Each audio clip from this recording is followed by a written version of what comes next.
What's up? We just finished watching Ash vs. Evil Dead on Starz.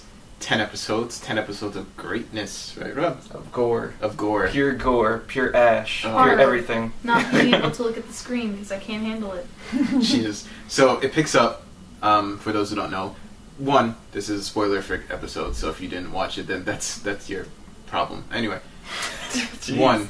This wouldn't be where you'd want to start. Yeah. It's going to ruin everything out of order because we Ash haven't dies. organized anything. We're Ash just does, going yeah. at It's it. just dies. I don't know. I mean, technically, yeah. Well, he maybe. did. I don't know. But spoilers, we should give them a warning. Or not.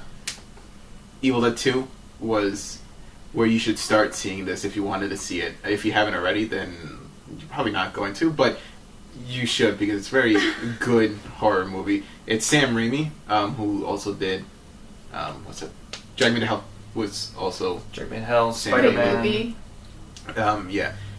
He has a certain style with his horror. It's very not... It's Not scary. conventional. It's not conventional, yeah. I think they embrace the goofiness Yes. inherently of scary movies. They're like, yeah, we know that scary movies are hard to believe and weird, and we're going to throw a gallon of fucking blood on you. A gallon. Yeah. Not So- a little drip.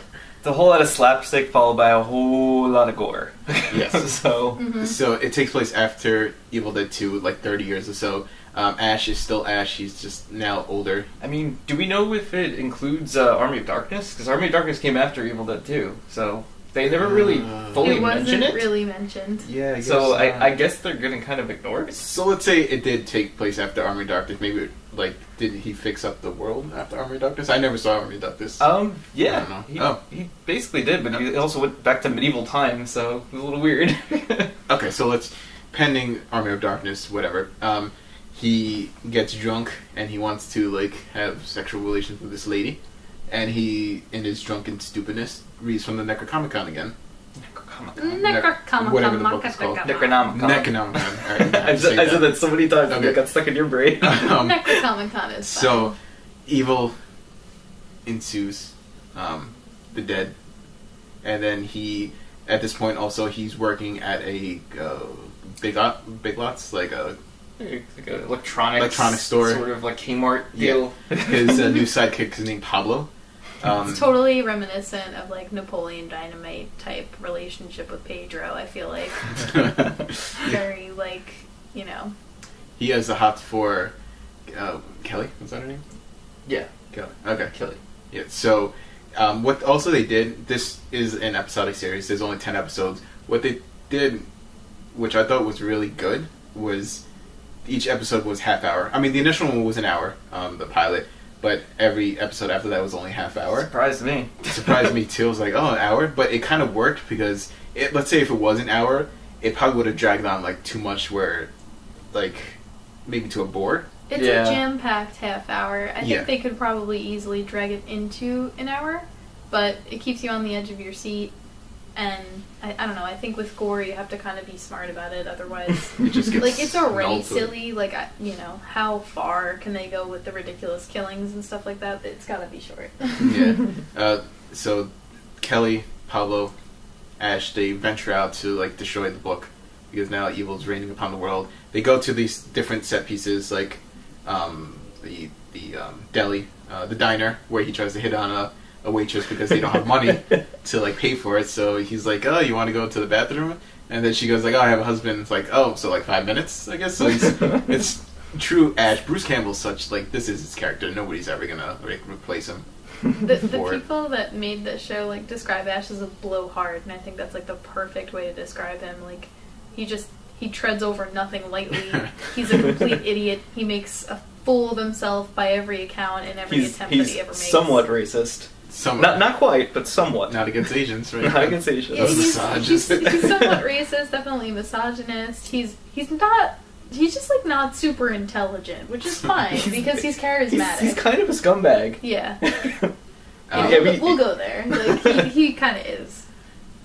So in the course of the episodes, you meet up with also Amanda, who's a cop who wants to get Ash because what was the reason? Like he killed he caused the Evil Dead to come out. Oh, which killed her partner in gotcha. turn. Yep. So Okay. Going just from basics for anyone who may not know and is just kind of like interested in the series. Evil Dead is this unknown, ridiculous evil force of, like, demons, spirits, evil things. They wrote this book, supposedly, written in this archaic language, and the book is made with human skin. It's called the Necronomicon. Necronomicon. And anyone that reads from the book brings the evil dead. It summons them back. Like, you can, the camera always pans to, like, some mysterious thing kind of crawling through the grass all quickly and scarily. It summons. Well, it's like kind of like wind almost, and then like sometimes it's a tree, and then sometimes it's deadites. It possesses something sometimes or it gets someone. possessed, and then sometimes it's just straight up demons, which are terrifying. So it always takes some sort of mysterious form. Ash trying to impress Lady Friend in episode 1. It's like, oh, I'll just read from this book. I'll read you a poem. Like, he's trying to seduce her, and forgets that this is totally not a poem, and it's gonna kill him. So that's where the story begins. He effed up. So yeah. So you have Amanda, who has her reasons to go after Ash. Then you have Lucy Lawless's character. Let's just call her Xena. Xena.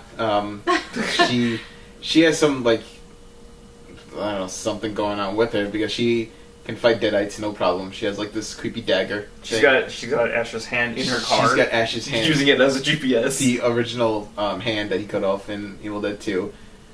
She, at one point, one episode, she tosses herself into the flame, and she dies, but she comes back in a later episode.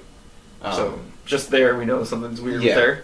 And, like, that leads Amanda to Ash. Amanda finds Ash, and then they have, like, kind of, like, a budding romance, but that's quickly abrupted, because towards the end of the season, they go back to the OG cabin in the woods, like, the original cabin from Evil Dead 2. Where it took place in Evil Dead 2. Where it all began, and they spent, like, 2 episodes there. We find out that Xena actually wrote the Necro book. The Necronomicon. The Necronomicon book. And she's, like, the bad guy. The overall, like, super demon. Her goal... dark one. The dark one. Her goal was to unleash all the dark in the world, but control them. Being the godfather. Yeah, being the godfather. of all the demons and whatnot. It didn't work. It didn't go as planned, I guess, for her. I mean, we don't know yet. We don't know. It's a very Ash thing to do, just take the deal. I want to go to Jacksonville. Yeah. So I really want to go to Jacksonville and go fishing. The deal with that Pablo. He's alluding to... Again, idiot. Ash had a chance to stop her. There was a cool part, though, getting ahead of ourselves. Lucy Lawless gave Ash the knife. She's like, oh, you have to deface it, and that's how you stop the book. But this was a ruse because it was just a ploy to use Pedro, now the faceless Necronomicon. Pablo, right, because he called him Pedro, but he was like, oh, wait, Pablo, so I totally just didn't match there. Pablo, he has the face, he's wearing the book face now, and he's like, I don't know, the conduit of the dark forces. He's like birthing them by mouth. The new face of evil. The new face of fear, the evil. She's doing her black language speech, like, and her babies are being born through Pablo. These little creepy guys that Ash fights too. Yeah. It's just an all-out brawl. Yeah, it led up to the craziest possible scenario. That nothing good ever happens in this cabin. I don't know why he comes back to the cabin.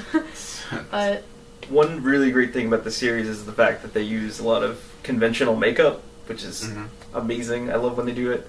I mean, straight up, like, the little demon babies are terrifying, and it's just conventional makeup. It's They're true. awful. There's very little terrifying. CGI. Like, there was that one episode where the girl turned her face around completely. Yeah, I mean, some things you can't. Some things you really can't. Actually, I think that was actually conventional. They just put it on the back of her head, so she was backwards. Some of the movements and stuff they said were enhanced, but for the most part, like, they really went for the artistry of makeup and making, everything look ridiculously scary, and that's cool because not a lot of horror goes there anymore. That demon that they summoned in the bookshop, oh my god. For conventional makeup, that was absolutely terrifying. That's among one of the scariest things I've ever seen in my life. That's pure nightmare fuel. And the drill dough guy from American Horror Story this season. Honestly, scariest things I've ever seen in my life. Like, if they were in all-out war, I don't even know if I'd be able to watch. So scary to look at. Other than the fact that he's just, like, generally terrifying looking, he just is gone the blink of an eye. He's just, boop, oh, I'm over here now, and now I'm screaming in your face, like, grabbing your head, just like... And what a scary power that like he has to be completely confined to this ring, and you have to be looking at him at all times. I think that was probably my favorite episode. Yeah, mine too. Really that was liked the that standout episode of the season. It was so good. Goodness. So, at the end, the Dark One gives Ash a proposal. It's like, oh, let me, summon all the demon people so I can control them, and you can have like a life of luxury and normality, like Jacksonville. He has a postcard. So, in true Ash fashion, he's like thinking about it, and he's like, all right, them two, Pedro and Pablo and Pablo the and Wolfpack. Kelly. Yeah, he wants him to save. So she's like, okay. He takes a deal. Dummy. Like even Pablo, when he has the mask on, he's like, don't do it because I've seen what's gonna happen and it's not great. And then Ash is like, you know what? No, I got this, and he takes a deal. The season ends, them driving away, and then the ground collapsing underneath them, behind them, and thus leading to a very cliffhanger-esque ending, which was very different. And I'm kind of glad they went there, but at the same time, I'm like, that's garbage. It's like the way it ended was. It's very Evil Dead ending. It's very Sam Raimi. Yeah, it's very weird. I still don't forgive you for that ending for Drag Me to Hell, Sam. Oh, that ending was great. That ending was... I think you just got to prepare yourself for Sam Raimi. That ending was a lot, but this series is a lot. It would have been a little bit of a disservice to the whole season, I think, if it ended mildly. It seems like this is part of an arc, like how we've talked about story arcs. Jessica Jones was a fully developed story arc. Like, I feel like the next season is going to be so hype. Like, that's going to be the climax, and there should be at least a third season of, like, how it they were definitely shooting for a season story arc in this one, because you don't really end it like this to, like, not Evil Dead prepare. can't be, like, defeated in a half hour. Yeah. Like, it just can't happen. But it can be defeated in a movie. Right. And then another movie. Yeah. And then another movie. But a reboot of the movie. So, you talked about creature design. Creature design was amazing in this series. Like you said, the jittery, faceless... Oh, God. Face-wise reminded me of the guy from Pan's Labyrinth, the one that had the eyes on his hands. Oh, true. It was like no eyeballs, but just like a mouth who just like come in and just like be up in your face. I feel like that's kind of where like horror is almost like going, where it's like you can't look them in the eye, and almost like a metaphor for it. Like you don't even know what you're fighting. You can't even it's just fully battle the Evil Dead because you don't even know what it is. and the Deadites too were all great. Like the makeup's top notch. It was great. And there was continuity throughout it too. Like you knew when a character was a Deadite because of the way that they kind of morphed the face to almost look like old skin. They would put like black contacts in the eyes. Like they created a whole range of characters within one season, which is amazing. And they have dirty language too when they're Deadite. Two thumbs up to Starz for that, because if this wasn't on Starz, this would not be the same level. Like no gore, no cursing. Like what? You can't have Ash doing that on like ABC Family. Where would this be? Oh, Freeform. the only networks that this could have been on was a premium cable network. Oh my god, that scared me so bad. The TV went off, like talking about horror, everything suddenly becomes suspect. You're like, where are they gonna come from next? The Evil Dead's gonna possess us. So premium cable stuff, it was the only network this could have been on, and it did a wonderful job. Kudos to Sam Raimi and team.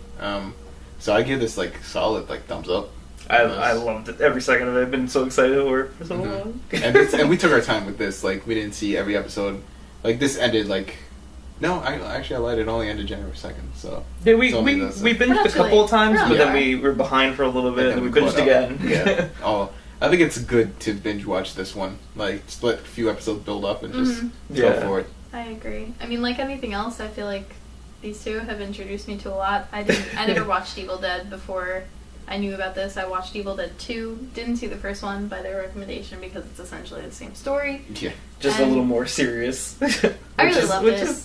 It's silly. I'm normally very, very afraid of horror. I love it, but it also is like difficult for me to watch. I really have to find something in it that I liked, and I loved it. So if you're the type of person that can't handle gore, you could probably still handle this because it's so far-fetched that like there's nothing that seems even remotely real about it. It's so insane. Like blood, if I were to like cut Rob's leg, like someone across the room, potentially outside of the apartment, would like get drenched in tidal blood. weight of blood. It goes there. The eye in the last episode just smacked the Australian girl. Like, really? Like, why? Oh, poor Australian girl. They do it. They go hard. They go hard and they don't go home because now their home is invaded by dark ones. But it was a good season. Where do you think we're going to pick off? The dagger is definitely going to come into play because he has that as insurance reasons. But I don't know, like a whole world. Just judging by how the series is going, I feel like they're gonna like. It's just gonna deflate very quickly. Like, I feel like Xena's gonna be in the first episode of the next season, but she's going to die in that episode because of like the dark ones like take over. No, Ash is just gonna straight up kill her. Oh, like just to deflate it, and we don't have to worry about it anymore. Just done. Or she can like keep to her promise, kind of just like have normal life, but like. I mean, we know there's more than one dark one, so. Is that the thing? That's her. Okay. There's more. There's definitely more than one. More temporary than it seems. Yeah, so there's probably going to be like even a quote unquote like Ghostbusters of Deadites. Like there's probably going to be like a clan of Deadite killers that we don't know of. That's going to meet up with Ash. Like it's going to be the super serious guy, and he's going to be like, "Who the hell are you?" And they're like, "Oh, I'm your worst nightmare, Bucko." And it's like Ash, like being Ash. So maybe. So hyped for season 2. And it was confirmed that it's going to happen. Very exciting show. Very easy to watch. It's only half-hour increments. So, I mean, what the heck else do you have going on a Sunday night? Might as well put on Starz, give it a shot. Or if you haven't watched it. We streamed it. What? Oh, yeah, we streamed it. I was because it's kind of illegally. Starz has a streaming service. Oh, okay. So we streamed it. Completely legal. Don't look into it ever. It's fine. And we liked it. Yeah. So tell us what you thought in the comments below. Like this video if you like the season. Strap on your boomstick. Put your hand on, baby. Watch the show. I meant to hit that for the camera, but like. Well, bye. Fuck.